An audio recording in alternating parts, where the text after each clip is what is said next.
नमस्कार व्यूअर्स, आज मेरे साथ एक बेहद खास मेहमान होंगे। इनकी उम्र भले ही केवल 27 साल है, लेकिन इनके बोल पूरे देश में चर्चा और विवाद दोनों का विषय बने हुए हैं। ये खुद को कट्टर सनातनी हिंदू राष्ट्र का पक्षधर और घर वापसी के सबसे बड़े प्रायोजक बताते हैं। जोरदार तालियों के साथ स्वागत कीजिए बागेश्वर धाम के प्रमुख धीरेंद्र शास्त्री महाराज का। अभिनंदन आपका। दूत अतुलित बलिधामा अंजनी पुत्र पवन सुत नामा महावीर विक्रम बजरंगी कुमति निवार सुमत के संगी कंचन बरन विराज सुबेसा कानन कुंडल कुंचित केसा हाथ वज्र और ध्वजा विराजय काले। शास्त्री जी, आपका अभिनंदन है। पहले तो स्वागत है आपका न्यूज 18 के इस मंच में। बहुत बहुत धन्यवाद, बहुत बहुत साधुवाद, और आर पार के इस कार्यक्रम को भी बागेश्वर पीठ की ओर से बहुत बहुत धन्यवाद। बहुत बहुत आभार आपका। लेकिन आपकी जबरदस्त फैन फॉलोइंग है। मैं युवाओं के हिसाब से अगर पूछूं तो जबरदस्त फैन फॉलोइंग है। आपका बड़ा क्रेज है। इतना क्रेज तो बॉलीवुड एक्टर्स का भी नहीं होता। लेकिन आज मैं आपसे एक सवाल पूछना चाहता हूं कि आपकी इस फैन फॉलोइंग का बड़ा राज क्या है? आप जादूगर हैं, चमत्कार दिखाने वाले हैं, आखिर धीरेंद्र शास्त्री है कौन? पहली बात तो हमारी कोई फैन फॉलोइंग नहीं है, हमारा तो पूरा परिवार है। फैन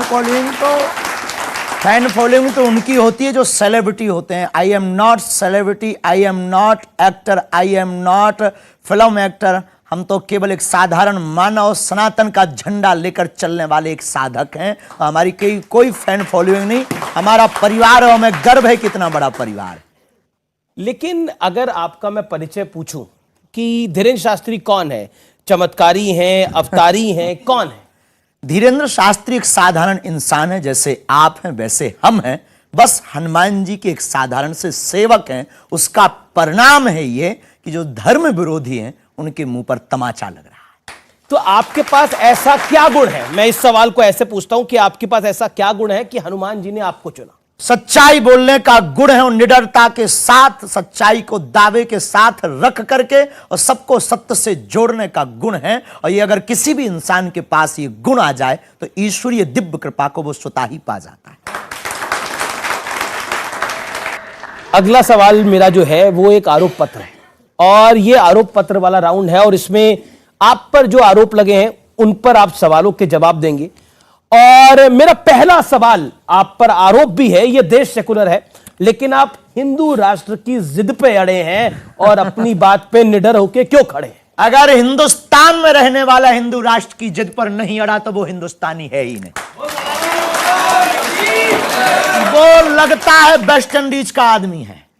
अगर हिंदुस्तान में रहकर हिंदुस्तानी व्यक्ति हिंद महासागर के सन्निकट रहने वाला ही हिंदू राष्ट्र नहीं कहेगा तो क्या पाकिस्तान वाले कहेंगे? और रही हमारी बात, जिनको जो लगता हो लगने दो। हम अपनी बात से न कभी झुकेंगे, न कभी मुड़ेंगे, न कभी रुकेंगे। भारत हिंदू राष्ट्र था, है और फिर घोषित होकर रहेगा। लेकिन संविधान में सभी धर्मों को समान अधिकार मिला है, सेकुलर है हमारा देश, तो सिर्फ हिंदुओं के आधार पर देश कैसे हो सकता है? पंथ निरपेक्ष राष्ट्र है। संविधान में 125 बार पत्रकार महोदय संशोधन लगभग हो चुका है। 126 बार हिंदू राष्ट्र के लिए भी होना चाहिए। तो मतलब क्या है? आपने इसकी अर्जी हनुमान जी को लगा दी है? हाँ, हमारी कोई सरकार से मांग नहीं, हमारी तो हिंदुओं को जगाना, और हमें तो इनमें ही हनुमान जी नजर आते हैं। आपने अर्जी लगा दी भारत के हिंदुओं से। आपने अर्जी लगा दी, लेकिन कई लोग कहते हैं कि ये जो हिंदू राष्ट्र की कहानी है, ये जो कहानी है, ये देश को नॉन सेकुलर कर देगी, कोट एंड कोट। ये तो ठीक वही वाली बात हो गई, रसगुल्ला खाकर शुगर का परहेज कर रहे हैं लोग। भारत में रह करके और जो है ऐसी बातें कर रहे हैं कि जो हमारी दृष्टि से ठीक नॉर्मल बुद्धि की बातें हैं। भारत हिंदू राष्ट्र है, भारत सनातन का राष्ट्र है, भारत राम का राष्ट्र है, और राम के राष्ट्र में राम की चर्चा, हिंदू की चर्चा नहीं होगी तो भला किसकी चर्चा होगी? लेकिन आपका भरोसा संविधान पे है, भारत के पूर्णतया। हमारे पूर्वजों ने संविधान स्वीकार किया है, हमारे परदादाओं ने संविधान स्वीकार किया है, तो हम भी उससे बाहर नहीं हो सकते। तो एक लेकिन अध्यात्म भी एक संविधान है। इसकी भी एक आचार संहिता है, रामचरितमानस की भी एक आचार संहिता है, वेदों की भी, उपनिषदों की भी एक आचार संहिता है, पुराणों की भी एक आचार संहिता है। और इस भारत में रहने वाला प्रत्येक व्यक्ति उस आचार संहिता के अंतर्गत है, तो उसका भी दायित्व है कि उपनिषदों की आचार संहिता को माने। लेकिन असाउद्दीन ओवैसी आपको बहुत प्रेम करते हैं, बहुत प्यार सेम करते टू हैं। यू कह दीजिएगा। सेम टू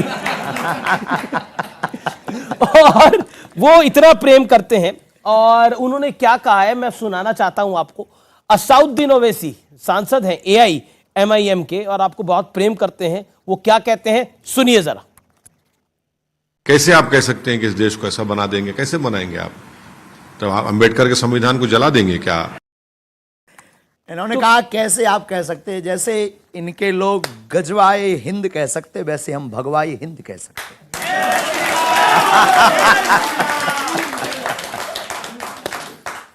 तो आप कहते हैं भगवाए हिंद, लेकिन है ही है।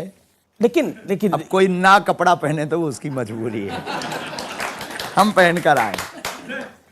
लेकिन जब आप भगवाए हिंद की बात करते हैं तो बहुत सारे लोगों के कान खड़े हो जाते हैं, और वो कहते हैं कि आप मुसलमानों के खिलाफ हैं। बिल्कुल। और अगला आरोप आप पे यही है कि आप मुसलमानों के खिलाफ हैं। बिल्कुल भी नहीं, ये ठीक वैसी बात। हम मानवता के पक्षधर और अमानवता के खिलाफ हैं। अमानवीय कृत्य जो किए जाते हैं हम उसके खिलाफ हैं। रामचरितमानस को जो जलाया जाता है हम उसके खिलाफ हैं। पालघर में निर्दयता के साथ जो संतों को मारा जाता है हम उसके खिलाफ हैं। भारत की राम की यात्रा पर जो पत्थर फेंके जाते हैं हम उसके खिलाफ हैं। हम किसी भी पंथ के खिलाफ नहीं है, धर्म सिर्फ सनातन धर्म है। लेकिन जब आप हिंदू राष्ट्र की बात करते हैं तो इसको मुस्लिम विरोधी करार दे दिया जाता है। एक साइकोलॉजी है।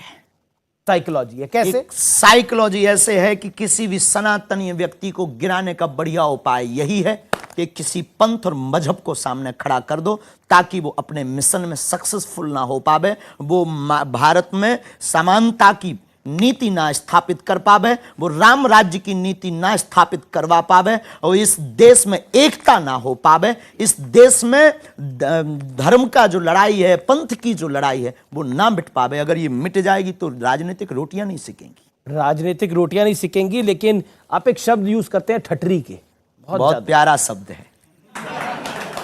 अब बुंदेलखंडी आदमी अब तो लगभग भारत का प्रत्येक बागेश्वर धाम से जुड़ा हुआ भक्त उस बात को जानता भी है। परिवार के लोग हमारे जानते हैं। ठटरी बड़े शब्द का अर्थ है सत्य, यथार्थ, शाश्वत।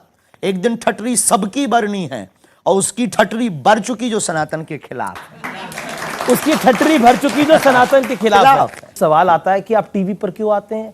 और मैं तो आपको संस्कार के समय से देख रहा हूं कि आप लगातार प्रवचन अपने करते हैं। टीवी पर आना हमारा कोई शौक नहीं है। ऐसे बयान देने के लिए, हम न्यूज में बने रहने के लिए कोई बात नहीं बोलते हैं। हम भारत के कोने कोने में हिंदुओं के पास जा नहीं सकते हैं, तो आपके माध्यम से हिंदुओं को एक होने का एक मौका है। हमें ऐसा लगता कि हमारे पास समय कम है और काम हमें बहुत करके जाना है इस भारत में, और बड़ा काम अगर करके जाना है तो एक माध्यम आर पार के अमीश देवगन है जो हिंदुओं को एक होने का बात हमारी पहुंचा देंगे।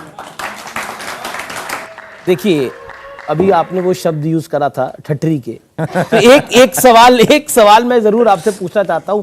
आप इन सबको, इनकी जो ठटरी है बांट के क्या करवाना चाहते हैं? हिंदू राष्ट्र कराना चाहते हैं।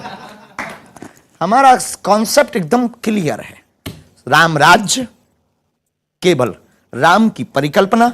हम किसी पंथ और मजहब के खिलाफ नहीं है। आपकी मीडिया पे हम बता देते हैं, इसको आप पहुंचा भी दीजिए, सब तक पहुंचा दीजिए हमारी बात को। हम किसी भी पंथ मजहब के खिलाफ नहीं है। हमारे हिंदू राष्ट्र में किसी भी धर्म के व्यक्ति को कहीं जाने की आवश्यकता नहीं है। जिस प्रकार पाकिस्तान में हिंदू रहते हैं, भारत में मुसलमान भी रह सकते हैं। ईसाई, सिख, फिर काउंटर पार्ट है कि पाकिस्तान में तो हिंदू रहते ही नहीं है, वहां पे तो 1% बचे हैं। कितने सारे होते थे? वो बचे हैं, वो वहां की मजबूरी है। यहां ऐसा भी नहीं है, यहां बढ़ रहे हैं। तो हम किसी भी पंथ या धर्म मजहब के खिलाफ नहीं है, हम सिर्फ मानवता के पक्षधर हैं। अच्छा, आपने बढ़ने की बात करी कि बढ़ रहे हैं, आप भी अपना परिवार बढ़ाना चाहते हैं क्या? बहुत जल्दी। बहुत जल्दी बढ़ाएंगे। तो विवाह करेंगे आप? पक्का है, उसमें कोई संदेह नहीं। ये कोई गुनाह थोड़ी है। तो रिश्ते और हमने कोई झोली नहीं ली, सन्यासी भी नहीं है कि हम वही कोई धर्म के खिलाफ कुछ काम कर रहे हो। हमने कोई सन्यास धारण नहीं किया, हम कोई महात्मा भी नहीं है, हम अपने आप को कोई आचार्य भी नहीं, हम एक गुरु परंपरा के हैं। और शादी करें भी तो क्या गुनाह है साहब? आपकी भी तो हुई होगी। तो लड़की देख ली है आपने या देख रहे हैं? अभी तो नहीं देखी। अभी नहीं देखी। आपको मिले तो खबर खींचिएगा। तो ये जिम्मेदारी आप मेरी लगा रहे हैं?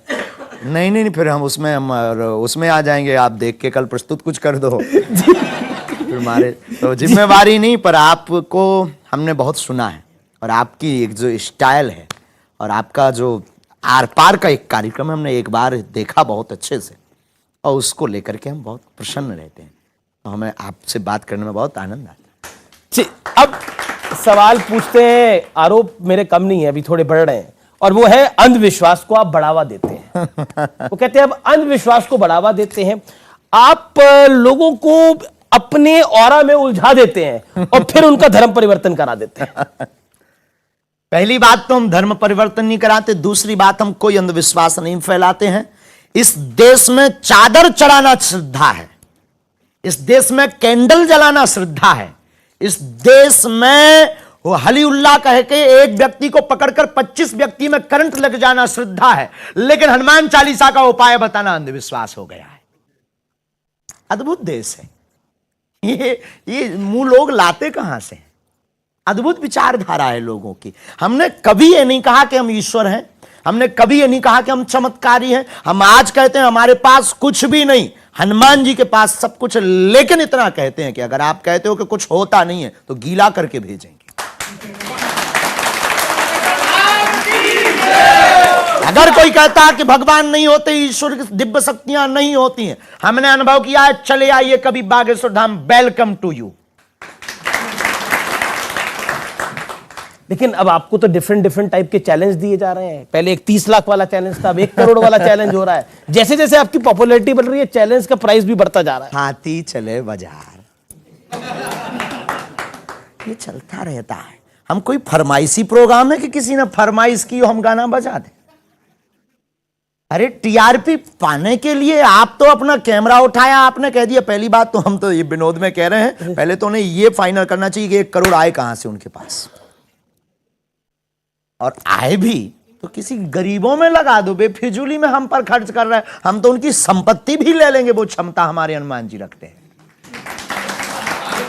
तो ये चैलेंजर क्यों खड़े हो रहे हैं? चैलेंज खड़े नहीं हो रहे हैं, खड़े करवाए जा रहे हैं। उनको भी फेमस होना है बेचारों को, उनकी भी मजबूरी होना। कौन पूछेगा? बागेश्वर धाम के नाम से उनके भी बाल बच्चे पलने वाले हैं ना। तो ये बेफिजूली की बातें हैं, घर पर बैठकर चैलेंज देना। हम यही कहेंगे, दूध का दूध, पानी का पानी 50 बार कर चुके, कभी तुम्हें मौका लगे धाम चले आओ। लेकिन का चैलेंज देना, क्या 1 करोड़ खर्चा करना, काहे को बेफिजूली? आकर दान देना, हम बेटियों का विवाह कर देंगे साहब। क्या आप राजनीति में आना चाहते हैं? बिल्कुल भी नहीं, कभी नहीं, स्वप्न में भी नहीं।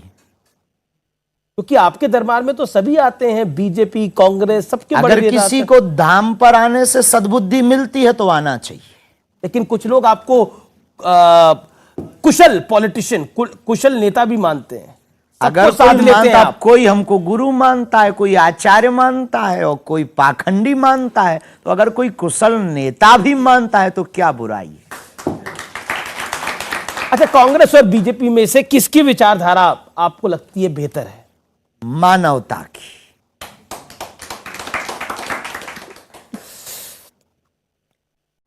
अगला सवाल मेरा यह है कि क्योंकि देश में राजनीति की बात होती है और आपने 2024 का जिक्र किया था कि अब हम 2024 की तैयारी कर रहे हैं, क्या तैयारी कर रहे हैं 2024? हिंदू राष्ट्र की।